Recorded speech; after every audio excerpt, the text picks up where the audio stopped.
Nagsimula nang magpakawala ng tubig ang Angat Dam dahil sa sunod-sunod na ulang dulot ng La Nina. Para bigyan ng mukha ang balita, Mobile Journal, Francis Orso. Dahil sa sobra-sobrang ulan, dulot ng La Nina, nagsimula nang magpakawala ng tubig ang Angat Dam.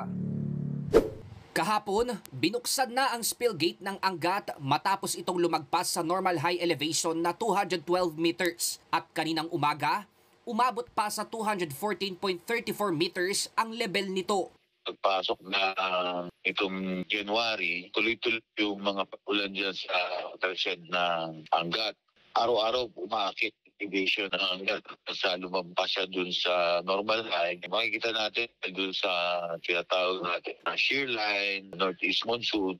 Ayon sa National Power Corporation, halos 70 cubic meter per second ang pinapakawalang tubig sa Angat ngayon. Sabi naman ng Metropolitan Waterworks and Sewerage System o MWSS, plano itong pababain at panatilihin sa 213 meters para may sapat pa ring tubig pag pumasok naman ang tag-init. Kaya sa ngayon pa lang, as a preemptive measure na ginagawa natin, dapat magpakawala tayo ng tubig para mayroon pa rin tayong lagayan ng tubig just in case na lumakas yung pag-uulan sa ating mga watershed. Bukod sa Angat, binuksan na rin ang spillway gate ng Binga Dam sa Benguet matapos maabot ang normal high level na 575 meters.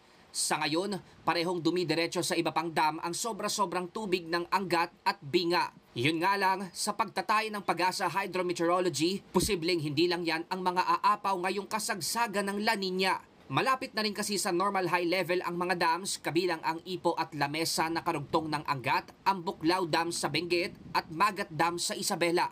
Mobile Journalist Francis Orso po, hatid ang mukha ng balita.